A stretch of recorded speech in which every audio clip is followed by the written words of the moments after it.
Demokrasi bukanlah bentuk pemerintahan yang mudah, karena tidak pernah bersifat final. Ia adalah organisme yang hidup dan berubah dengan pergeseran dan penyesuaian keseimbangan yang terus-menerus antara kebebasan individu dan ketertiban umum.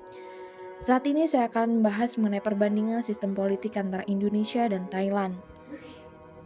Ada pepatah yang mengatakan tak kenal maka tak sayang, jadi izinkan saya untuk memperkenalkan diri terlebih dahulu. Nama saya Yani Dwi Rahayu dari kelas perbandingan politik A1 dengan NIM 2109101027. Indonesia merupakan salah satu negara berkembang yang memakai sistem demokrasi, sama halnya dengan negara Thailand. Kedua negara tersebut merupakan negara berkembang yang menggunakan sistem politik yang sama, yakni demokrasi. Sebelum berbicara lebih jauh, sebenarnya sistem politik demokrasi ini seperti apa sih? Jadi, sistem demokrasi merupakan sistem pemerintahan yang berasal dari rakyat, oleh rakyat, dan untuk rakyat. Bukti Indonesia menggunakan demokrasi dapat kita lihat lebih jauh melalui bukti normatif.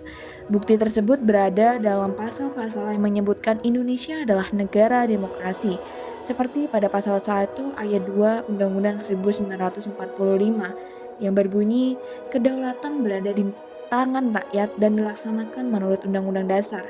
Begitu juga dengan Thailand, yang menggunakan sistem politik demokrasi dapat ditinjau lebih jauh melalui bab 1 ayat 2 Konstitusi 2007. Kemudian, kita akan masuk dalam pembahasan inti dalam pemaparan ini. Kedudukan dua negara tersebut sudah sama-sama sebagai negara berkembang dan memiliki sistem politik yang sama, yaitu demokrasi. Namun setelah survei pada tahun 2022 menunjukkan bahwa tingkat kepuasan demokrasi Indonesia lebih tinggi daripada Thailand. Dari situ timbul pertanyaan besar, mengapa tingkat kepuasan demokrasi di Thailand lebih rendah daripada di Indonesia? Kondisi itu juga menjadi anomali dalam dunia demokrasi. Seharusnya Thailand memiliki tingkat demokrasi yang lebih tinggi sesuai dengan sejarah terbentuknya dan arti dari negara Thailand itu sendiri, yang artinya bebas. Nah, dalam konteks ini kita akan membandingkan sistem demokrasi dari kedua negara agar dapat menemukan jawaban dari ketertinggalan demokrasi Thailand jika dibandingkan dengan Indonesia. Ada data yang menunjukkan bahwa tingkat kepuasan demokrasi pada tahun 2022, Indonesia menempati peringkat ke-7 dengan skor 6,71. Sedangkan Thailand berada pada peringkat ke-10 dengan skor 6,4. Prinsip dari negara yang memiliki sistem demokrasi menitikberatkan pada beberapa aspek seperti contohnya kedaulatan rakyat dan jaminan hak asasi manusia.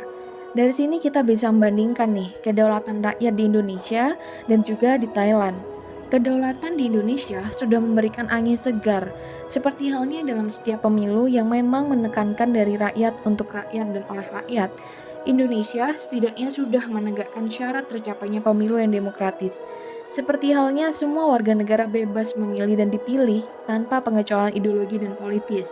Dewasa ini, kita bisa menyorot bahwa Indonesia juga sudah menggambarkan bahwa negara tidak akan selamanya didominasi oleh satu kekuatan yang telah lebih lama memegang kendali.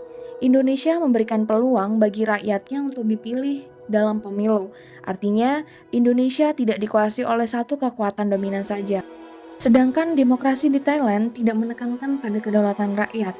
Hanya ada kelompok-kelompok berkuasa yang akan dominan dan dominasi tersebut didorong oleh satu kekuatan yang sudah cukup lama memegang kendali di Thailand.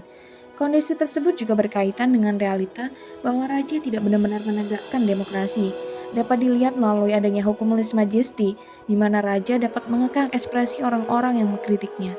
Artinya, lese majesty ini digunakan untuk melindungi raja dan keluarganya dari kritikan-kritikan rakyat. Kemudian, jika berbicara mengenai hak asasi manusia, kedua negara ini bukan negara yang benar-benar bebas dari catatan pelanggaran hak asasi manusia. Namun, Indonesia tidak terlalu menunjukkan data yang tinggi jika dibandingkan dengan Thailand.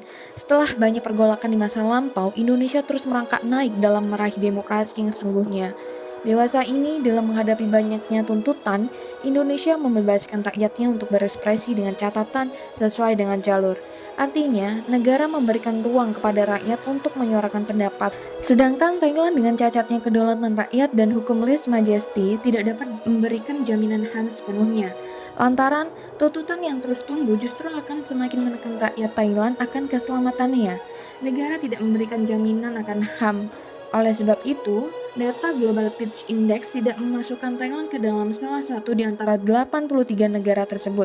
Tidak adanya jaminan HAM juga membuat partisipasi politik di Thailand rendah. Lantaran tuntutan yang diberikan tidak akan memberikan hasil akhir yang sesuai dengan sistem demokrasi. Justru akan menggambarkan rakyat pada 112. Lalu selanjutnya kita akan masuk ke dalam kesimpulan.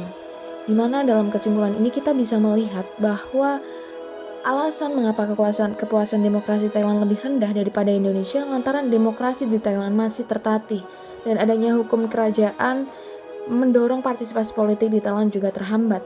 Namun, Indonesia bukan berarti negara yang sudah berhasil dengan kehidupan demokrasinya. Hanya saja dalam konteks ini jika dibandingkan dengan Thailand, Indonesia lebih unggul akan demokrasi. Dan ada satu kutipan yang berbunyi bahwa demokrasi adalah proses yang lambat dalam mengambil keputusan yang tepat, bukannya langsung mengambil keputusan yang salah. Sekian, saya Nidurayu, semoga bermanfaat.